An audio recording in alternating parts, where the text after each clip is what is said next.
Of course, we all remember the gruesome deaths of main characters like Kirk and Jadzia, but this list will instead be focusing on some of the most painful and disturbing deaths in Star Trek that you may have forgotten about. Some of them were only mentioned in dialogue, whereas others were seen on screen but weren't really focused on. So with that in mind then, I'm Ellie with Trek Culture, here with 10 Star Trek characters you didn't realise died horrible deaths. Number 10. Picard's brother and nephew.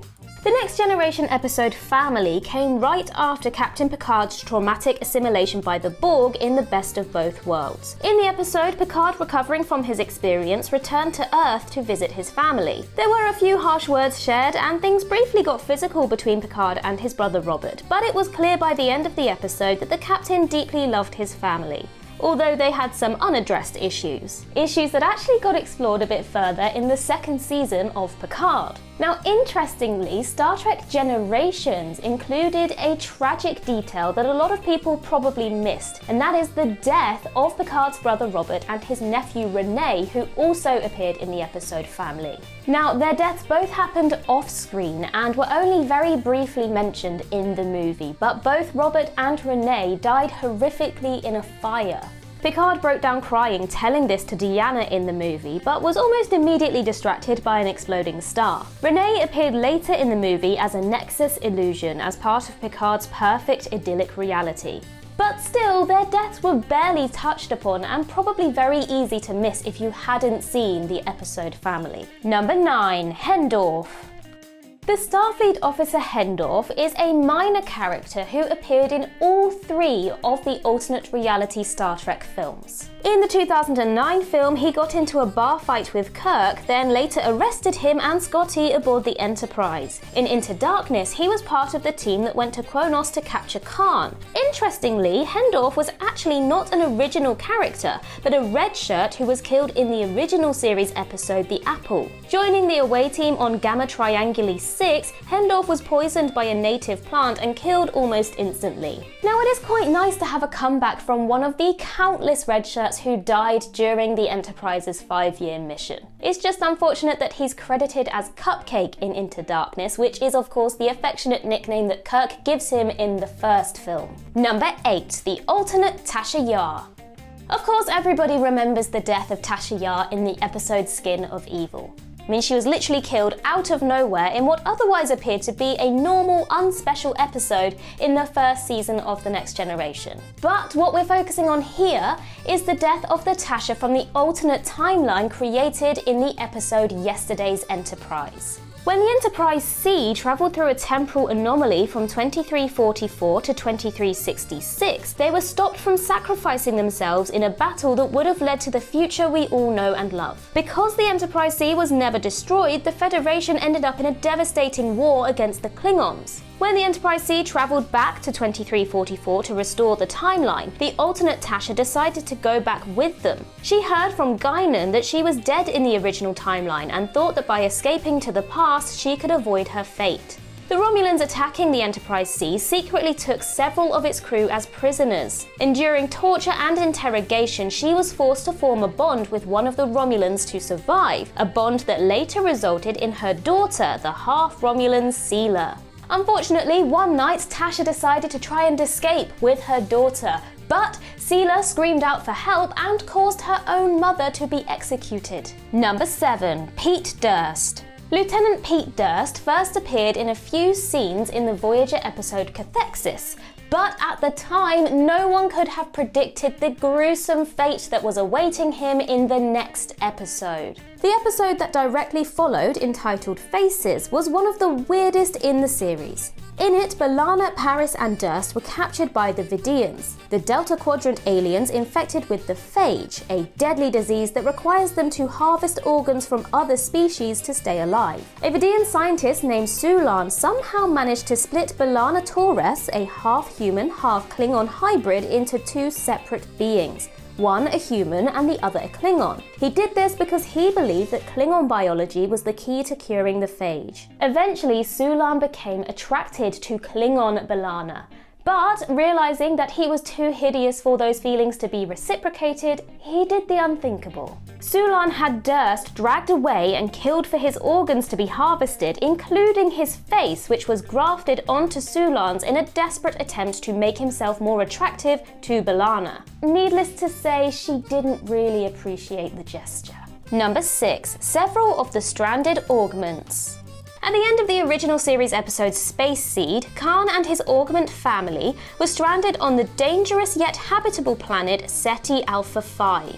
However, it can be easy to forget that this decision resulted in many of those augments' deaths. Mere months after being left on the planet to form their own society, the orbit of Ceti Alpha 5 was shifted, causing massive environmental damage. Most of the indigenous life was eradicated and the planet became practically unlivable. Khan did his best to protect his people, but many of them, including his wife, were driven mad and killed painfully by the native Ceti eels, the same creatures that were used against Chekhov and Captain Tyrrell. Because Starfleet never bothered to check on Khan and the other augments, they were condemned to watch their friends slowly die around them.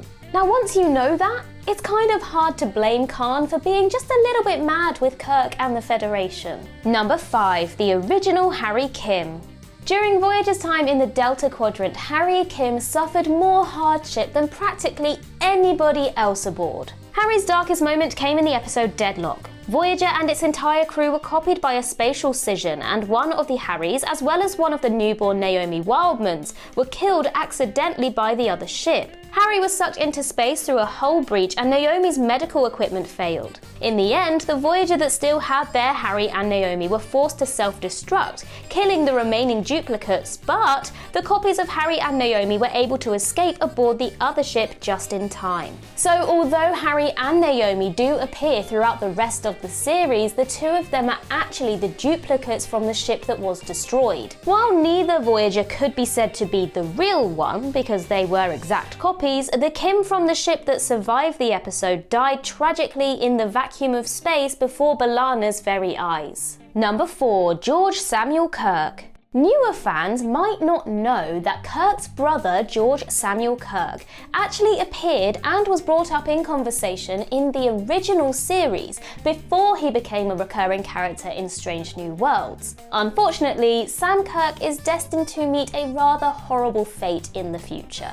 In the original series episode Operation Annihilate, the Enterprise was called to investigate an outbreak of mass insanity traveling through the galaxy in a straight line. The next planet in its path was the Denver colony. Sam Kirk and his wife had been on the previously infected planet Ingraham B and had recently arrived on Denver, carrying the parasites responsible for the outbreak. The parasites caused them to lose control of their minds, lashing out erratically and working in tandem with the other infected to spread the parasites as much as possible. In the end, the Enterprise were able to defeat the parasites using an ultraviolet light, but Sam and his wife were both killed. Number 3. The Mirror Discovery crew.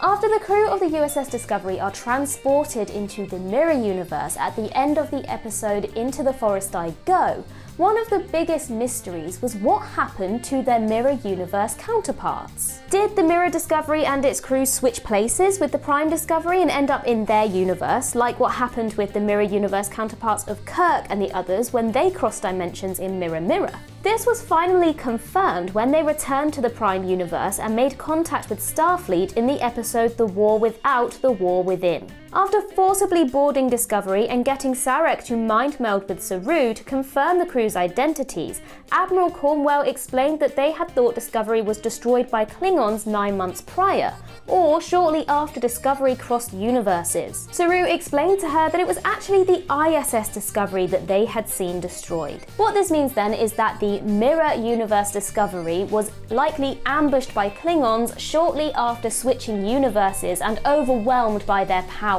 Probably because the Klingons in the Mirror Universe were so weakened by the Terran Empire that they posed no serious threat. So the ISS Discovery thought that they'd be an easy target, and this miscalculation resulted in the death of everybody on board. Fortunately, we don't see any of that on screen though. Number 2. NEELIX'S family.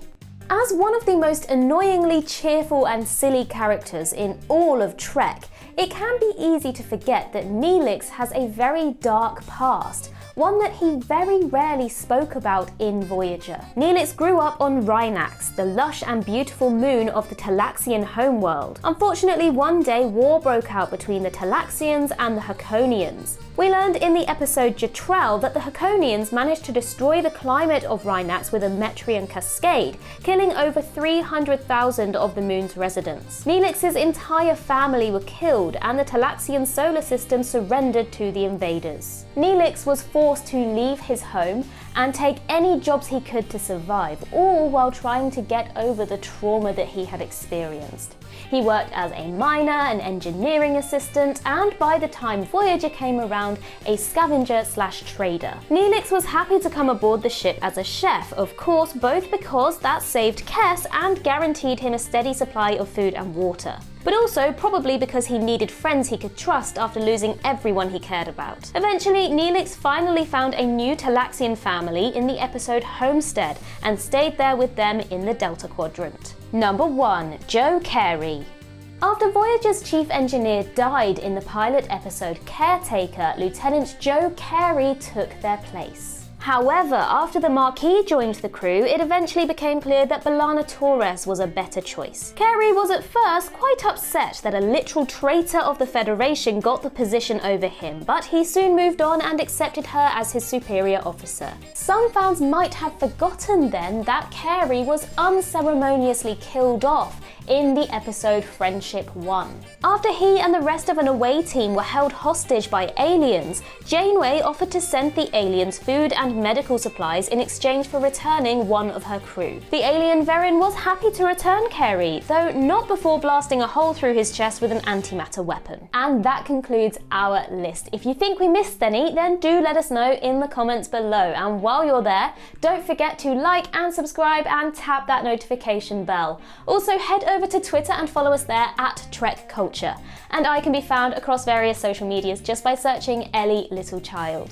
I've been Ellie with Trek Culture. I hope you have a wonderful day, and remember to boldly go where no one has gone before.